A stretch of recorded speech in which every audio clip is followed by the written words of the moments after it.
What's up, guys? It's Carson back here on Toxic Gaming today with what is this? Week 3? Week 3? Week 4? Which one are we on? Week 3. Week 3 of the major PL and stuff, going up against Deebz, aka Dan of the Orlando Mudkip. Sorry that this came up a little later than it was supposed to be.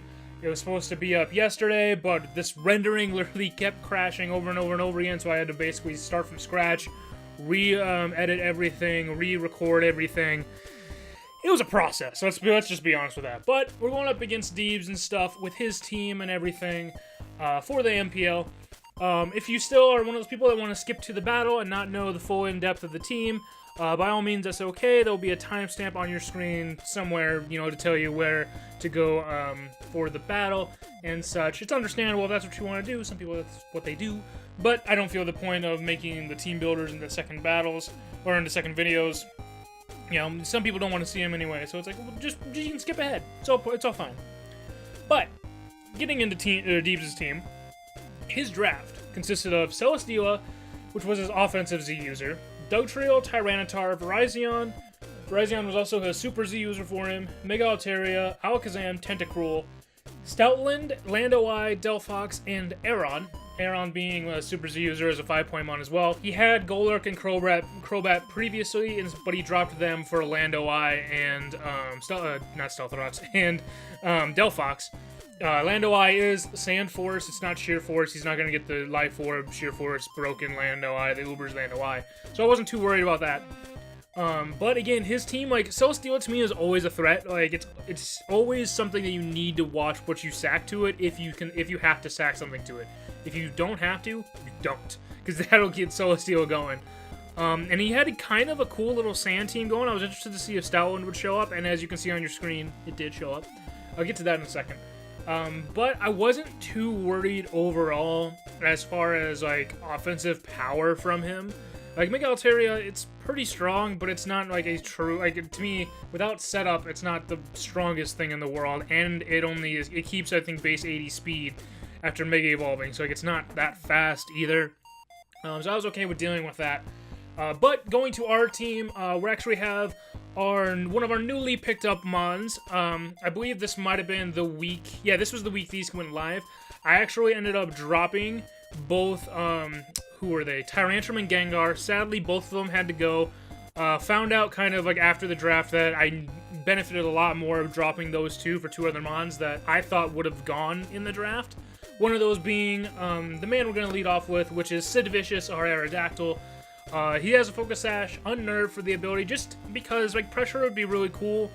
Rockhead would be nice if, we're gonna be doing, head smashing things, but really at this point, or Double Edge, I don't even know if he gets head smashed, now that I think about it. Does he? I'm actually gonna look right now, just to confirm. There's a Headbutt, Head Smash he doesn't get. That would've been really cool if Aerodactyl got Head Smash. But he doesn't. So Earthquake, Stone Edge, Stealth Rock, and Taunt is what we're rocking out with this week for Aerodactyl. With 76 in HP, 252 in attack, and then 180 in speed. I believe what this does is this outspeeds everything that's not Scarfed. I believe his fastest thing is Mega Alakazam, so we will outspeed that guaranteed. Aerodactyl's main job, its only real job in this game, is to set up Stealth Rocks and taunt turn 1 to try to keep rocks off of our side of the field, and keep Celesteela from autotomizing if he tries to lead with that. There's really no reason for me not to click taunt turn 1 with Aerodactyl against anything he has, and really whatever he brings out there instead, I will be clicking Stealth Rock instead. Not really the biggest damage mon on our team. He's going to be a sack fodder later to get a free switch in, but that's kind of what Aerodactyl's going to be. Next, we have Mew, which was basically, Mew is who the team was kind of built around, being our San Martino with leftovers, and then Bulk Up, Drain Punch, Thunder Punch, and Zen Headbutt.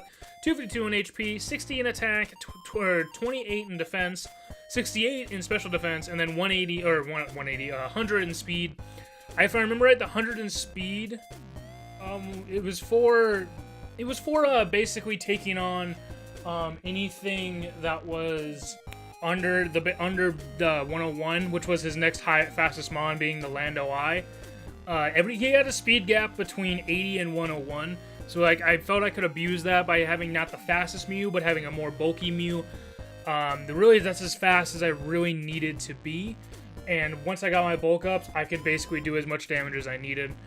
Basically, that's what the Mew was supposed to be. Like this Mew is built to come in on either come in on a neutral hit or force the switch and click the bulk up, and then just kind of go to town and get damage off. Stay alive with Drain Punch. That's what we need him to do. Then after that, we have Daniel Bryan, our Cobalion with Expert Belt, with Close Combat, Iron Head, Stone Edge, and Toxic, 44 in HP, 252 in attack, and then 212 and Jolly Nature and Speed. I probably, looking back at it, should have Speed Tied the Virizion, but I really didn't see it coming in the matchup. So I was like, I don't need to worry about that. But what I did do instead of that, I Speed Crept the Delphox so that I could outspeed that. And basically, Cobalion is like he's our early game damage dealer. Just with Close Combat, Iron Head, and Stone Edge. Those are the 3 moves I really want to click if at all possible. And then Toxic if I need to. Like, I could Toxic the Virizion, that'd be really nice. Toxicking the Mega Altaria would be really nice, but I mean, I'm just going to click Iron Head half the time anyway. With the Stoutland that's there, going to do the same thing to that, but at Close Combat, why not? And then the same thing with the Delphox, Stone Edge. Like, it's the point of Cobalion has Toxic in case I need it. It's more just going to be actually offensive. I thought about putting like Bandit or Bandit or Scarf on it, but I was like, no, I want to be able to switch around. He's not meant to be at that for this team, so that's what I kind of wanted to do with Cobalion. Next up, we have a Mon who I was super excited for the matchup for this Mon, being Dean Ambrose, our workhorse Mudsdale, with Assault Vest and Stamina for his ability, cool little ability, with Earthquake, Heavy Slam, Close Combat, and Hidden Power Ice. Yes, you heard that right. With 252 in HP, 92 in Defense, and then 164 in Sassy Nature and Special Defense. It is a minus Speed Nature. I didn't really think I needed Speed. And by me having Hidden Power Ice, I couldn't have a lowering Special Attack Nature because of a simple thing that I found on the calcs, was that to Lando Eye, the Sand Force Lando Eye, my Hidden Power Ice does like, I think 42 to like 50 something %. So if Lando is around half, I have a chance to kill it from half. If it is under half, for some reason, Mudsdale can come in. He doesn't really know, he probably doesn't really think he has anything to really touch me, but I don't have anything to touch him, so he should be fine just wearing me down. I go Hidden Power Ice, and that thing is gone. I saw more of an offensive Lando Eye coming if it did, so it wouldn't be a Yachi Berry or anything like that. But even if it is, I'll bust the Yachi Berry with a Mudsdale rather than anything else on my team. Then Mudsdale, besides that, it's his really physical attacking presence I wasn't too scared of. Like, it really kind of came down to Tyranitar being his hardest physical attacker, and then Lando, but Lando's going to be more special attacking because of the coverage anyway. Everything else was 110 or less for physical attack, and Mudsdale with stamina boost, all I need to switch him in is to switch him in against a resisted hit, and all of a sudden Mudsdale is going to be on the field for a while against physical attackers.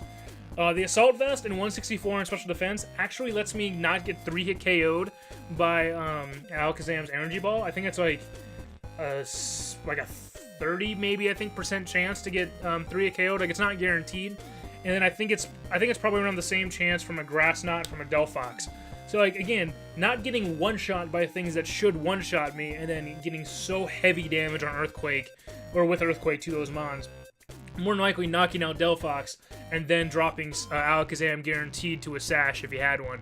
So, like, having that on Mudsdale was really nice. The one thing that Mudsdale doesn't handle the best on his team is Celesteela, but really, offensive Celesteela doesn't really handle me that much. I know there's Seed Bomb, Giga Drain, but I didn't see much of those coming. I thought it would be like either like a Toxic set, a Leech Seed thing, something like that, and that's why I wanted to be able to taunt with Aerodactyl earlier on Celesteela to force him to do other things that he didn't really want to be able to do against Mudsdale, while I'm just wearing him down. So Mudsdale is here to wear down the enemy team so that Mew can kill things and another Mon can get all the kills. Which we're actually going to talk about now, that other Mon, being the People's Champ, the most electrifying Mon in Poke Entertainment, Xurkitree, with Electrium Z and Beast Boost, Electric Terrain, Dazzling Gleam, Thunderbolt, and Energy Ball, 20 in HP, 252 in Special Attack, and then 236 in Speed with a Timid Nature. Basically, this Xurkitree is, if I can bring him in and for free. If I can basically get a free switch, a Scarf U-turn on a switch out, something Mudsdale goes down, or I sack off Aerodactyl, bring in Xurkitree on something, and then I'm able to click Z Electric Terrain, Xurkitree will take fucking lives. Like, if I'm able to click that Z Electric Terrain, then Xurkitree will be fine. I had Energy Ball over Hidden Power Ice, even though Lando was there, because I could still, like, I believe it was still a 2 KO if I was at +1. And I didn't really see a reason why Xurkitree wouldn't be a +1, because, like, if he swaps in the Lando thinking Thunderbolt, I can then Energy Ball. Like, I can Energy Ball at that point, and I'm predicting that, and get the damage I need on that thing. And then if I'm not clicking Z-Terrain already, I probably won't click it early on in the match if I have to bring Xurkitree in. I can then keep, like, that chip damage there will be allowing Energy Ball to kill later, or that Hidden Power Ice from Mudsdale to kill later. So that's really what that was for. But besides that, really, he doesn't like Thunderbolt plus Dazzling Gleam on his team. Like, if I can get Xurkitree up to, like, +2 and all of a sudden +3, Xurkitree will just win the game by that point. And if that speed works with his Z-Terrain. So Xurkitree and Mew can kind of switch on and off as to who's the win con specifically. And I want it to be Mew because that's kind of what the team is built around, but Xurkitree could sneak in there pretty well. And then finally, we have our second Mon that was picked up in the transfers and stuff, the one we dropped Gengar for, Freebirds the Hydreigon. I expected this thing to go, like, probably around, like, 4. Like, I was expecting the Hydreigon to be gone and everything. I didn't think I had the points to be able to take it. So I got it now, though. But it's Choice Scarfed with Levitate and Dark Pulse Flamethrower, U-Turn, and Flash Cannon. 36 in HP, 252 Modest in Special Attack, and then 220 in Speed. This Hydreigon is, the reason I'm going Modest instead of Timid is, like I said earlier with the Mew, he has a speed gap from 101 to 80. So there's really like a almost 21 point speed gap there. And Hydreigon being base 98, I can't catch up to a Scarf Lando, but I can outspeed then everything else and go Modest. With a Modest Scarf, I can outspeed everything else that's under there. If it's anything under the base 90 or base 98, I think is what I was looking at. Scarfed, I can outspeed all those. I can look at stuff like that, and Hydreigon's going to be doing some real heavy damage during this game. The damage is what I'm going for with Hydreigon, being fast damage. I didn't have Dragon Stab because his only Mon weak to Dragon was Altaria, but it's going to Mega Evolve and become Fairy type. So it doesn't make sense to me to have Dragon Stab on a Mon, like on the one Mon I would really click probably Draco against the most. Being an enemy Dragon type, it's going to be ineffective, so why carry it? And plus, I could carry Flash Cannon and get a cool little kill with Flash Cannon and be like, ha ha ha, I'm a Hydreigon. But anyway, Hydreigon's basically for that. Maybe get a U-turn to get momentum in, get Xurkitree in on a switch like that. That's kind of what I wanted to go for Hydreigon here. He's a revenge killer. That's what I want to treat him as for this team right here. But without any further ado, we will get right on into the battle.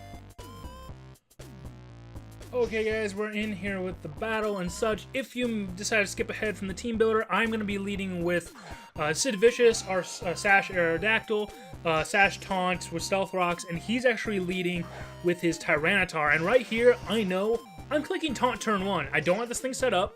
I don't want to have him T-Wave me. I don't want to have him set up Stealth Rocks. I'm clicking Taunt turn 1 really no matter what here. And it works out in such a great fucking way.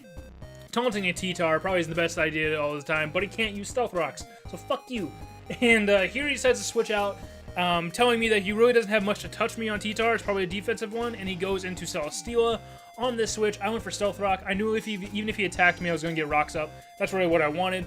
And here I'm like, okay, Celesteela's in here. I have to taunt Celesteela. I know he's probably going to Heavy Slam. I can't let him either have Toxic or Leech Seed or set up with a Totemize. He goes for the Heavy Slam here, and it will.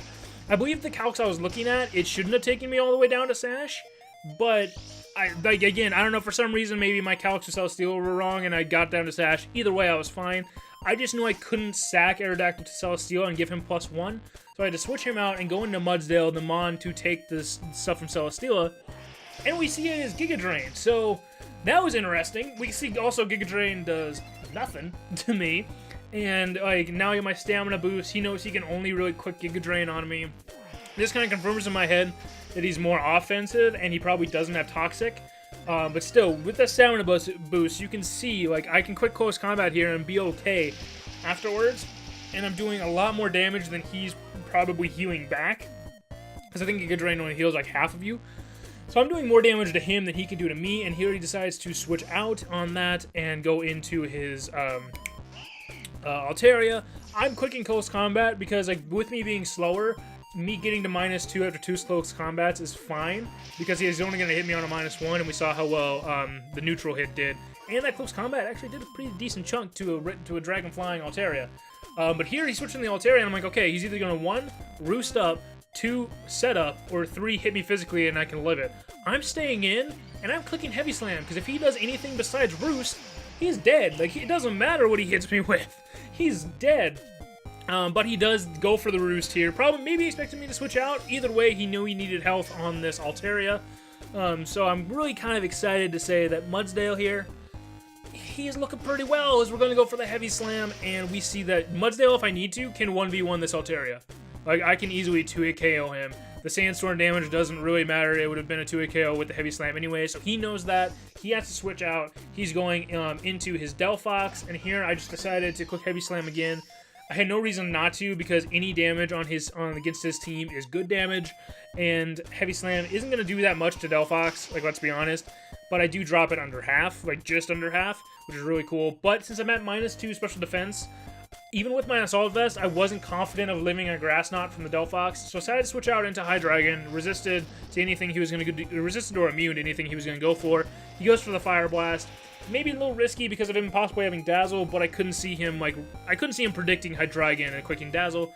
Gets the burn from the Fire Blast, which is unfortunate, but it's better than a Toxic, so I'll take it. But here, he decides to switch back out his Delphox going into his Tyranitar. Kind of an easy switch on his part, and I probably should have predicted it a little bit more and U-turned here. But again, I was kind of more thinking, okay, I just need damage. I don't know why the recording's kind of lagging out here. I'm guessing the Sandstorm on my OBS made it kind of lag a little bit. I apologize for that. But I just clicked Dark Pulse because I wanted to get as much damage as I could on this Tyranitar. It's really what I needed to do. And now I kind of realize I should have probably U-turned, and he's probably going to get Stealthrox up. So I go out into my Tyranitar killer, being Cobalion. He goes for the Stealthrox, get those up. That's fine. I mean, it means I can basically sack Aerodactyl off a little easier against Celesteela. I don't have to worry about it killing me. But I'm just going to right for the close combat. I expected him to switch out to Celesteela here, but he just lets the Tyranitar go down. I have no problem with that. I'm guessing he probably thought like it did its job, it got Stealthrox up, but I have no problem with killing that Tyranitar here. He comes out into the Stoutland, and with the Stoutland here, I'm like, okay, it definitely is Sand Rush, it definitely has Superpower. It's probably Choice Banded, because that's really what a good Stoutland really is. So I decided to make the switch out into my Aerodactyl, sacking off Aerodactyl, like I said, to Rocks, basically see what move he wants to lock himself into. That's kind of what the whole idea is. I'm going off of him being Banded Sand Rush. So I want to see what move he locks himself into, and he goes for the Superpower. So I knew I got it right with being the Superpower. I'm going into Mew because I can resist. I get my Bulk Ups, and I got Drain Punches to threaten this thing. And this seems like a good time for Mew to come in. And he's not Banded. He turned out to be Silk Scarf, which is why this Frustration did so much damage. And my Bulk Up, like, it was kind of pointless now that I look back at it to Bulk Up. Or the Bulk Up after the damage and Frustration and finding out he was not choiced. It kind of sucked. I probably should have just quick Drain Punch to get damage. But I was under an assumption he was going to switch out or be a resisted hit, so I could live it easier. We can see the Frustration's going to come in, and I live on 4 HP, so I do get some chip damage with the Drain Punch. That's a +1 Drain Punch from a Mew. Like, goddamn. This Stoutland was going to live that pretty well. But we can see, just the math of the way the damage was, he had, I think, a straight, like, 75% shot to one-shot me here. I don't think he really had, like, any chance to not kill me with a Silk Scarf Frustration. So sadly, I'm gonna go down here. I could have probably swapped into Mudsdale, but then I was gonna get Mudsdale weakened. Like, it was a weird thing there where I just kind of like, fuck, I lost this Mew set. I lost the Mew matchup there by him not being choiced. Now I go into Mudsdale, knowing I can take anything from this, knowing I can Earthquake and kill him. And we can see here the Frustration does so much damage. So if I would have switched in, I would have lost Mudsdale instead. And Mudsdale actually will pick up the kill here with Earthquake. The thing about this Mudsdale, remember how much HP this Mudsdale is on. Remember that it's at 5. Because something happens. Remember that's at 5 HP right now. But with the Stout One gone, he brings back in the Celesteela, looking to get a Beast Boost, knowing I can't kill him. Probably looking for me to sack off Mudsdale. I know I can't do that. So I have to go out. Back into Daniel Bryan the Cobalion. Really not the thing I wanted to bring in against Celesteela. Like, I know he has Earthquake. I don't want to bring it in against it, but he goes for the Autotomize now. He is the Autotomize offensive Celesteela, which is the thing that could really destroy me. Overall, it's a hard thing to beat on my team. And I'm like, okay, I have to quit close combat here. The Earthquake, I knew I could live 1. I knew I could live 1 from where I was at. Guaranteed, and we can see I'm actually going to be at above 50%, so I'm like, okay, maybe I can live 2 here, and I go for my close combat. I get a decent chunk of damage off, and when I was running the calcs here, there was like a 75% chance that he would kill, and so instead of doing what I should have done, he goes for Earthquake, and he will end up taking me out at the -1. What I should have done here was brought in Mudsdale. At this point in the match, for some reason, I thought Mudsdale was dead, so I choked that part. I didn't notice he was still alive until after this death, and I had to bring in another Mon. So I should have sacked off Mudsdale to rocks, brought back in Cobalion to reset his stats, and then killed with the close combat. Instead, I had to go in High Dragon and hope to get him faster, and I am. For some reason, he didn't EV to beat High Dragon, a Scarf High Dragon, when he's at +2. So High Dragon kind of saved the day for us and kept us in this battle so far, even though we have a Mudsdale I basically have to sack off and Xurkitree in the back. Now with this Virizion in front of us, I know I have to chip him down with a Fire Blast. I have to now sack off Mudsdale. This is what I should have done in front of the Celesteela to basically keep Cobalion alive. But instead it's going to have to come to here.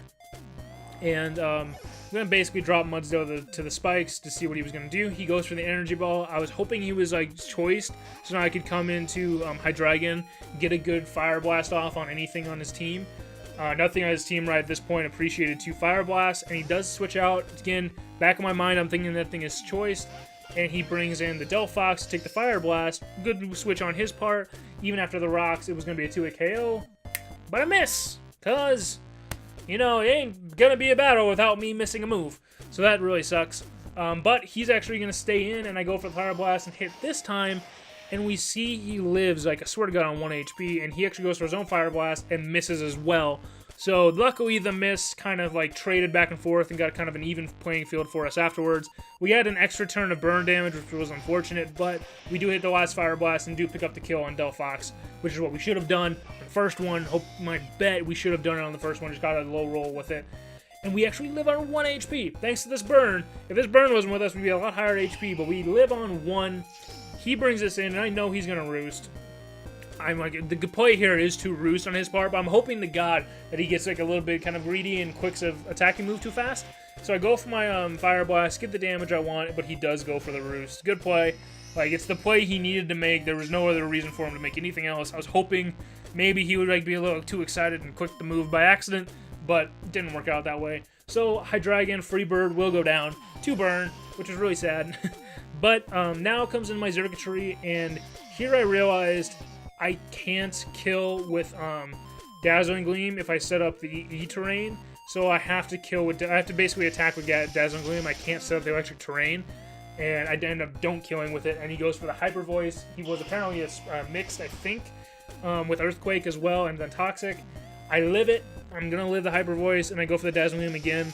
I'm not going to be able to outspeed what's called Virizion. Basically, if I would have clicked Electric Terrain instead of Dazzling Gleam, then I would have been at +1 speed, yeah, but I wouldn't have been able to kill the Altaria, and I just get another Hyper Voice to the face and die. Or I kill the Altaria, get to +1, and like hope that I get a crit here with Dazzling Gleam, or that he misses a move. You gotta go for a Z move. So I mean, he wasn't scarfed first off, and he was Z move secondly. So I was like, he's not gonna miss this. And he actually is the all pummeling, which is, I believe, Z Focus Blast is what he was. So, really good bring on his part. I was expecting Scarf, because then he can easily beat Cobalion. He was a point of beating Cobalion at that point was a lot better. A lot more with it to me besides running Z move, but it worked out for him. At that point in the game, why not click your Z move, show off the move, show off the animation, put it in the thumbnail. But we ended up losing 1-0 to Deebz. Good game to him. Like, it came a lot closer than what it could have been. It definitely could have been a straight 4-0 loss for me if the Celesteela, if he had EV'd Celesteela to beat Scarfy Dragon when he was at +2, I could have easily just lost 4-0 there. But thanks to that, we were able to pull it from a 4-0 loss to a 1-0. I'm really sad that the Mew set didn't work. It was the fact that like, it worked so well on paper against what like you could say like not normal, but like an average bring is. Like if you're gonna bring Stoutland, you're gonna expect that being Banded and Sand Rush, and with it being Silk Scarf, really cool bring on his part. It was able to take apart that Mew a lot easier. So it was really cool prep on his side. Make sure you check out his links in the description below and such, so you can see his prep, see his side of the game, see what he thought about all this and stuff. I'm really happy Mudsdale got a kill. Like, it really got one kill. It got the cool kill I wanted it to get. And it did some things, did what it needed to do. Really threatened that Mega Altaria a lot. Hydreigon came through with living on the 1 HP to get extra damage off.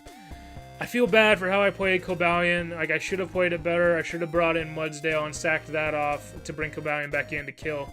Really sad about that. And then I'm kind of sad that Xurkitree couldn't show off everything Xurkitree wanted to do. But besides that, everything, I think, but Mew and Aerodactyl got kills. So I'm okay with that. But anyway, thank you guys for coming out. I'm Carson, this is Toxic Gaming. And as always, you guys stay toxic. We'll see you guys.